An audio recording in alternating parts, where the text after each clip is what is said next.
Jules Aline Guettet, bonjour. Bonjour. Quelle appréciation portez-vous sur l'enquête concernant les détournements de fonds publics dans votre pays, l'enquête Congo Hold Up?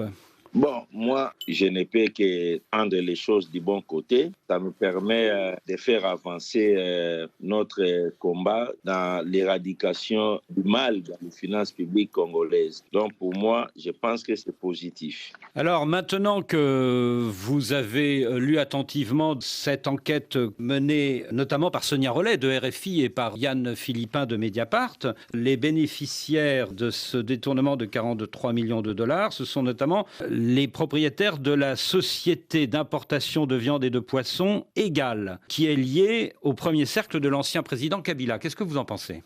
Il est vrai que quand nous avions commencé les investigations, cette société était dans les viseurs de l'inspection générale des finances. Je pense que le nom d'Égal est lié à ce dossier du début jusqu'à la fin. Et même quand nous avions travaillé, nous avions retrouvé les traces d'Égal, sauf qu'il manque un problème de documents. Et la banque nous a pris des coups en acceptant la responsabilité. Voilà, c'est pour cela que nous étions obligés de pointer la banque comme responsable et de mettre Égal hors de cause, faute de documents probants, parce que c'est la production des preuves qui importe. Alors cet argent, comme vous l'avez dit, il venait de la Banque centrale du Congo, qui était dirigée à l'époque par Deogracias Mutombo. Il a quitté le poste de gouverneur au mois de juillet et quelques jours plus tard, le Fonds monétaire international a accordé un prêt d'1,5 milliard de dollars à la République démocratique du Congo. Est-ce qu'il y a un lien entre ces deux événements ?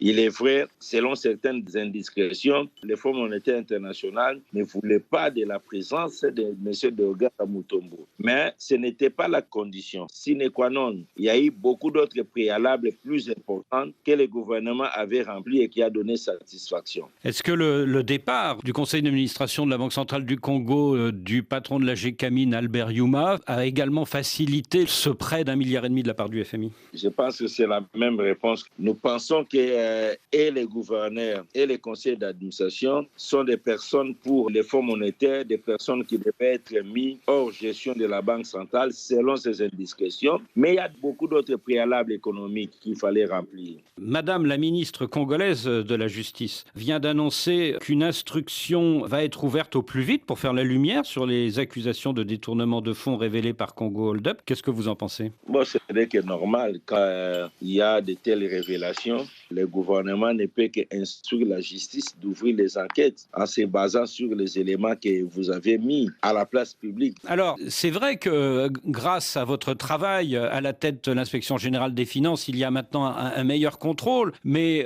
que répondez-vous à ceux qui disent que c'est insuffisant, que la Cour des comptes ne fait pas son travail, que la CNRF ne fait pas son travail et que demain, dans l'entourage du président actuel, ce même type de pratique de détournement peut se reproduire ? Bon, les phénomènes que vous décrivez aujourd'hui, revenir demain, je ne pense pas parce que les mécanismes que nous avions mis en place est différent de tout ce qui existait. La différence, c'est quoi aujourd'hui? Il n'y a aucune sortie de fonds au compte général du Trésor tant que nous en soyons informés. Ce qui n'était pas le cas avant. Nous avons presque un monitoring où nous suivons minute par minute tout ce qui sort du compte général du Trésor. Donc, nous pouvons aujourd'hui être bien informés de toutes les sorties frauduleuses. Donc, je pense qu'il serait difficile que les mêmes opérations se répètent. Et je peux vous garantir que demain, nous ne tomberons pas dans des scandales de la même proportion que vous avez eu à découvrir. Jules Aline Guettet, merci.